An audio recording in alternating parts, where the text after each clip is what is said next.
I think it's great how you used to be great, man. I can't hate how you choose to relate, man. But I know that you had the potential. I understand why you wanted to let go. A lot of pressure in the... Hi, my name is Slug, and I'm the rapper guy from a group called Atmosphere from Minneapolis. Nobody knows it than you, son. This is my first time performing at the Santa Barbara Bowl, and it's amazing already. You know, there's certain venues when you play outside and you know that the sky is going to be above you tonight. There's almost a spiritual thing going on inside of making this music. You know, at this particular venue, it definitely gave me like that a very positive vibe when we pulled up. So I'm definitely looking forward to releasing whatever the hell I got inside of my head tonight.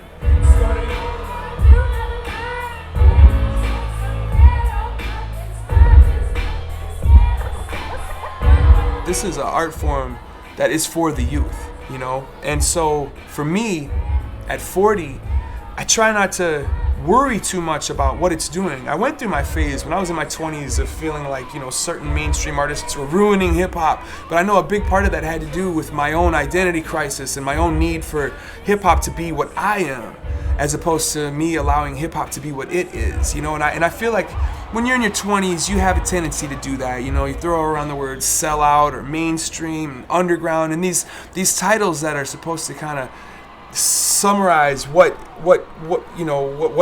is going on. You're creating these buckets, and then you get older and you get mad at people for making buckets. You know, you get mad at people for drawing those dotted lines. But when I was 25, I was drawing those dotted lines. You know, I'm an older guy when it comes to hip hop. You know, you kind of are supposed to get out by a certain age, and I'm still in it. So while I'm in it, it's kind of blowing my mind what can be done. You know, the advancements technology has made for DJs in the last 10 years has raised the ceiling of our possibilities infinitely. Like, I'll turn to some of the younger guys who make music and they're just like, oh yeah, of course you can do that. They take it for granted that you could do these things, where I'm like, man, when I got into this, you couldn't do all this amazing stuff. You were like, whatever you could play off of the record, you get to rap to, let's go, you know? Whereas now we're able to, you know, every day I might take a soundbite of a conversation I had with somebody and I can pull it into the set somehow.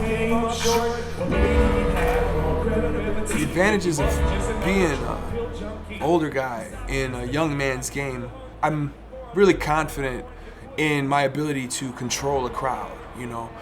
So within that, I know how to read what's going on. It's like driving a car on the freeway where you have to kind of think 3 steps ahead. I'm able to think 3 steps ahead with the audience so that I can drive this audience where I want the audience to go. You know, we're not afraid to get behind the wheel and take it where we think it needs to go. I've crashed the car on stage before and still been able to maneuver it and turn it into something that becomes part of the show. You know, it's like I see younger cats, and when there's some kind of malfunction with the gear or who knows what, you know, I feel bad for them because I see them get shook by it, and I see the confidence levels waver and whatnot, and those kind of things, man, for me are just kind of part of the show now, because I've been doing this so long that you just get used to shit happens, things are gonna break, you know, you never know what is around the corner, and you just gotta kind of, the show must go on, like they say. There's no technology to make me rap any better yet, but that's cool. I'll just, you know, I'll work on that in my own time.